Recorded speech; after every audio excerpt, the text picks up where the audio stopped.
2009년 11월 30일 밤 북한 주민들은 갑자기 방송을 통해 한 가지 사실을 통보받습니다. 내일부터 지금 가진 돈은 쓸 수 없습니다. 단 며칠 안에 북원을 신권으로 바꾸지 않으면 그 돈은 그냥 종이 쪼가리가 됩니다. 교환 기간은 단 일주일. 그 안에 은행에 가서 바꾸지 않으면 손에 쥔 돈이 얼마든 상관없이 전부 휴지가 되는 겁니다. 당시 북한 주민들이 받은 충격이 얼마나 컸을지 잠깐 상상해보세요. 고난의 행군을 버텨내며 장마당에서 하루하루 벌어온 돈, 가족 먹이려고 새벽부터 나가 장사하며 모은 돈, 언제 또 나라가 빼앗아갈지 몰라 집 바닥 밑에 숨겨뒀던 돈, 그 모든 게 하룻밤 사이에 사라질 위기에 처한 겁니다. 더구나 교환 한도까지 있었습니다. 열심히 모은 돈이 많을수록 더 많이 빼앗기는 구조였죠. 평생 모아온 돈이 하루아침에 휴지가 되는 거죠. 그것도 아무런 사전 예고 없이.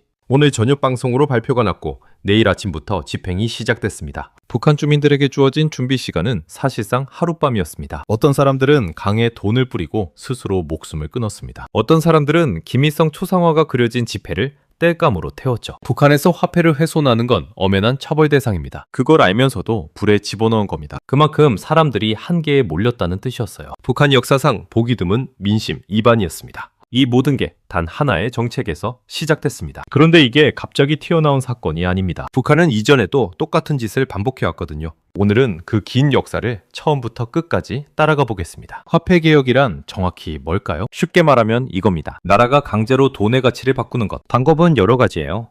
지금 쓰는 돈을 없애고 새 돈으로 바꾸게 하거나 돈의 단위 자체를 확 낮추거나 교환 한도를 걸어서 일정 금액 이상은 아예 못 바꾸게 하거나 형태는 달라도 결국 핵심은 하나입니다. 국가가 개입해서 화폐 질서를 뒤흔드는 것. 어떤 방법이든 국민 입장에서는 리스크가 어마어마합니다. 화폐 교환 비용, 전산 시스템 교체, 사회 혼란, 인플레이션 유발까지. 이론적으로는 필요한 순간이 있을 수 있지만 실제로 성공한 사례는 역사적으로도 드뭅니다. 베네수엘라를 보세요.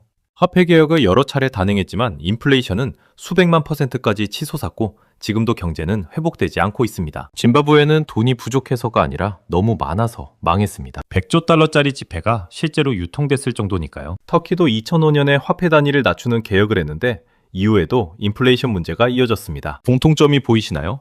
화폐 개혁은 문제를 해결하는 게 아니라 대부분 문제를 다른 형태로 바꿔놓을 뿐입니다.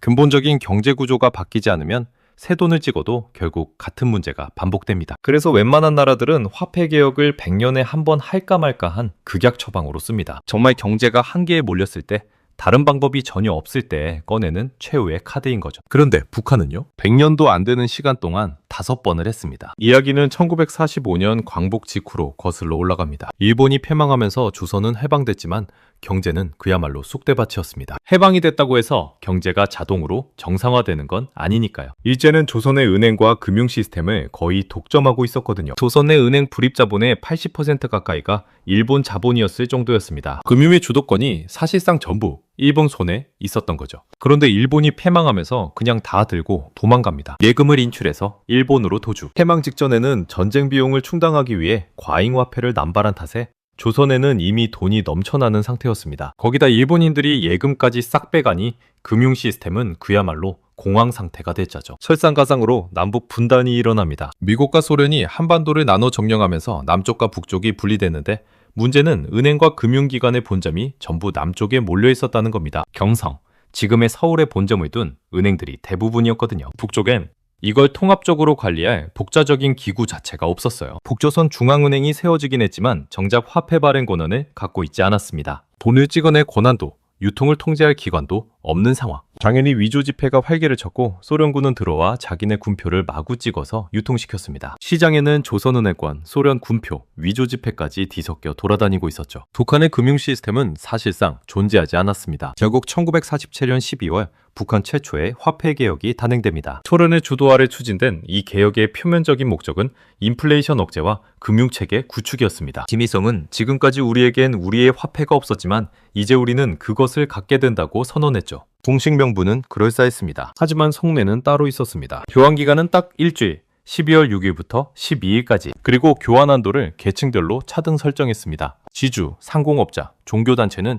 사실상 재산 대부분을 몰수당했어요. 1천만 원이 있어도 내 계층의 한도가 100만 원이면 나머지 900만 원은 그냥 휴지가 됩니다. 화폐 교환이라는 이름을 붙였지만 실제로는 계획적인 재산 몰수였던 거죠. 결과적으로 2차 개혁은 북한 기준에서 성공이었습니다. 인플레이션이 잡혔고 중앙은행의 발권 기능이 생겼으며 정치적 반대 세력의 재산도 빼앗았습니다. 사회주의 국가 건설에 토대를 닦은 셈이죠. 북한 스스로는 이 개혁을 성공으로 평가했습니다. 그러나 주민들의 머릿속에는 하나의 씨앗이 심어졌습니다. 나라가 마음만 먹으면 내 돈을 빼앗아갈 수 있다는 사실. 하지만 아직 4번이 남아있습니다. 12년 뒤인 1959년 두 번째 화폐 개혁이 단행됩니다. 그런데 이때 북한은 이상했습니다. 좋은 의미로요. 6.25 전쟁의 상흔이 어느 정도 아물고 전후복구가 마무리되던 시기였습니다. 소련과 중국의 지원을 등에 업고 공장이 돌아가고 농업 생산성이 오르고 경제 전반에 활기가 돌았죠. 이 시기 북한의 경제 성장률은 연 30%를 웃돌았습니다. 지금 기준으로 봐도 말도 안 되는 숫자예요. 실제로 당시 북한의 1인당 소득이 남한보다 높았다는 분석도 있습니다. 이것이 북한 경제의 진짜 전성기였어요. 이번 교환은 국원 100원을 신권 1원으로 바꾸는 단순한 니디 노미네이션이었습니다. 계층 차등도 없었고 한도도 없었어요. 모든 사람이 똑같은 비율로 새 돈을 받았죠. 사회 전반이 경제 성장의 열기로 들떠 있었기 때문에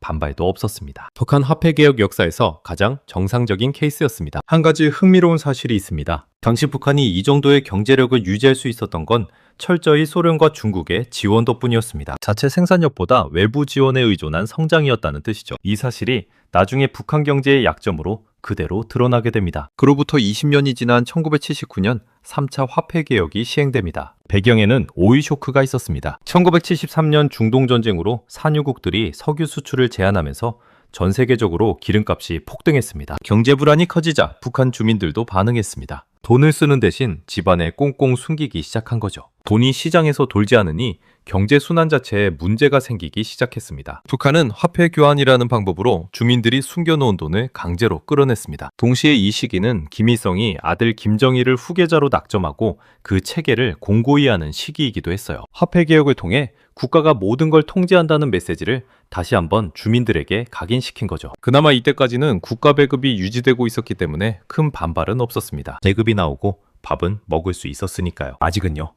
1997년 소련이 무너집니다. 소련은 북한의 실질적인 돈줄이자 생명줄이었거든요. 싸게 석유를 공급해주고 무기를 지원해주고 경제 원조를 해주고 북한 경제의 상당 부분이 소련의 지원으로 돌아가고 있었습니다. 그 든든한 뒷배가 하루아침에 사라진 겁니다. 동생이 용돈을 끄는 게 아니라 생계를 책임져 주던 가장이 사라진 수준의 충격이었습니다. 충격은 즉각적이었습니다. 소련에서 들어오던 석유 공급이 끊기면서 공장이 멈추기 시작했고 농업기계가 돌아가질 않았습니다. 식량 생산이 줄었고 배급 물량이 감소하기 시작했죠. 북한 경제는 흔들리기 시작했습니다. 북한은 1992년 4차 화폐개혁을 단행합니다. 이번엔 이유가 더 직접적이었어요. 소련 붕괴로 인한 경제 충격을 버티기 위한 자금을 어떻게든 마련해야 했던 겁니다. 원칙은 이랬습니다. 한 가구당 2만 원까지 은행에 맡기는 것을 허용했는데 문제는 인출이 막혀 있었다는 거예요. 맡기기만 하고 찾을 수는 없는 돈. 사실상 국가가 주민들 손에서 돈을 강제로 회수해간 셈이었습니다. 화폐 개혁이라기보다는 대놓은 몰수였죠. 이 사건을 기점으로 북한 주민들 사이에서 본격적인 정부 불신이 싹트기 시작합니다. 나라를 믿으면 안 되겠다. 돈은 집에 숨겨야 한다.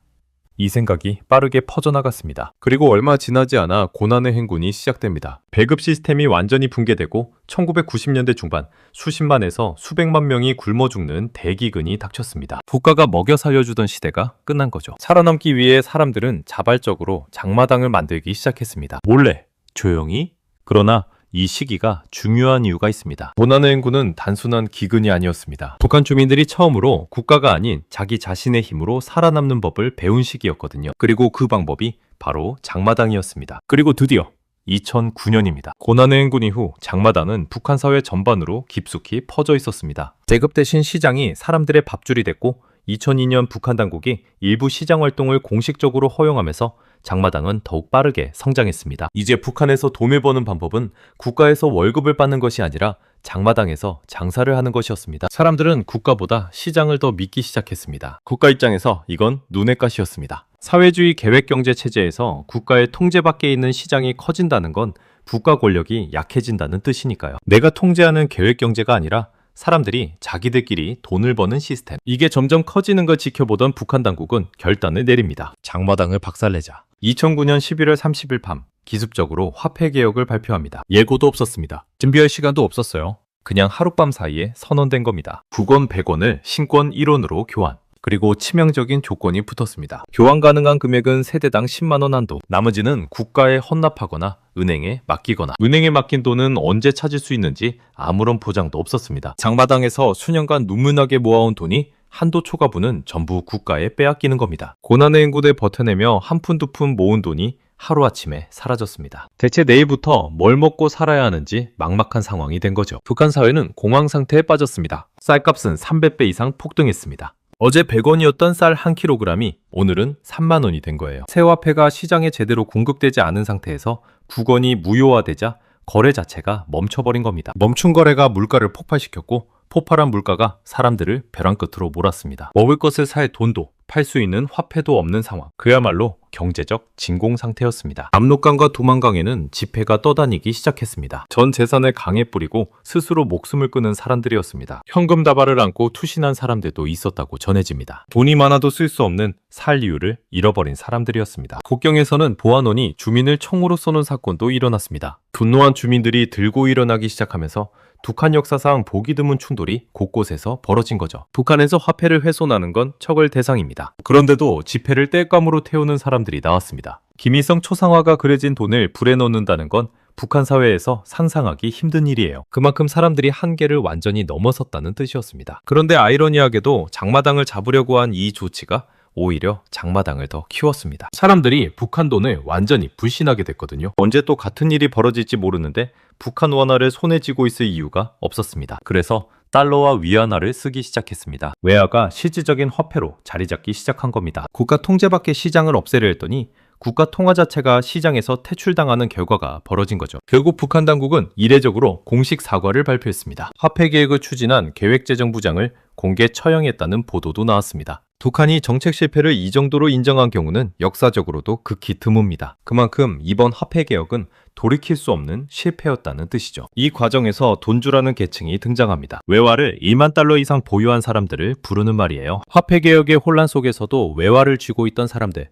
발빠르게 달러와 위안화로 갈아탄 사람들이 오히려 불을 불렸습니다. 공산주의 국가에 사실상 자본가 계층이 생긴 거죠. 북한이 그토록 막으려 했던 바로 그 자본주의가 화폐 개혁 덕분에 더 깊이 뿌리내린 겁니다. 이 본주들은 단순히 돈만 번 게 아닙니다. 그들은 국가 간부와 결탁해 사업권을 따내고 부동산을 사들이고 자녀를 해외로 유학 보냈습니다. 공산주의 체제 안에서 완벽하게 자본주의적으로 살아가는 계층이 만들어진 거죠. 북한 당국이 화폐 개혁으로 통제하려 했던 경제는 오히려 이들의 손 안에서 더 자유롭게 굴러가기 시작했습니다. 일부 전문가들은 2010년 천안함 피격이 화폐 개혁으로 폭발한 민심을 외부로 돌리기 위한 것이었다는 분석을 내놓기도 했습니다. 물론 확인된 사실은 아닙니다. 다만 2009년이 김정은 후계 체계가 공식화된 시기였다는 점, 그 직후 대남 도발이 이어졌다는 점은 분명한 사실이죠. 내부가 흔들릴 때 외부의 적을 만드는 건 역사적으로 수많은 정권이 써온 방법이기도 합니다. 그리고 실제로 북한 내부는 그만큼 위태로운 상황이었습니다. 화폐 개혁에 항의하는 주민들,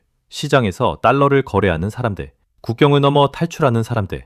2009년 이후 북한 탈북자 수가 급증한 것도 단순한 우연이 아닙니다. 화폐 개혁이 사람들을 살던 곳에서 밀어낸 겁니다. 화폐는 단순한 종이가 아닙니다. 그건 국가와 국민 사이의 약속입니다. 이 종이가 가치를 지닌다고 나라가 보증하고 국민이 그 보증을 믿는 것. 그 신뢰 위에 경제 전체가 올라서 있는 거예요. 그래서 화폐를 건드리는 건 단순히 숫자를 바꾸는 게 아니라 국민과의 신뢰 계약을 건드리는 겁니다. 한번 무너진 신뢰는 새 화폐를 찍어낸다고 돌아오지 않습니다. 북한은 그 신뢰를 5번에 걸쳐 스스로 무너뜨렸습니다. 처음엔 필요에 의해, 그 다음엔 탐욕에 의해, 마지막엔 공포에 의해. 개혁이 반복될수록 주민들은 조금씩 더 국가를 믿지 않게 됐고 조금씩 더 스스로 살아남는 방법을 찾았습니다. 지금 북한에서는 북한 원화보다 달러와 위안화를 더 신뢰합니다. 장마당은 없애려 했을수록 더 커졌습니다. 돈주라는 이름의 자본가들이 생겼습니다. 젊은 세대는 국가보다 시장을 먼저 배웠습니다. 북한이 만들려 했던 세상과 정반대의 세상이 북한의 정책 때문에 만들어진 겁니다. 5번의 화폐 개혁, 5번의 배신, 그리고 5번 반복될수록 점점 더 깊어진 균열. 어쩌면 북한 체제가 가장 두려워해야 할 건 외부의 적이 아니라 자국민의 지갑 속 달러였는지도 모릅니다. 자국 화폐를 아무도 믿지 않는 나라. 그게 5번의 화폐 개혁이 만든 현실입니다.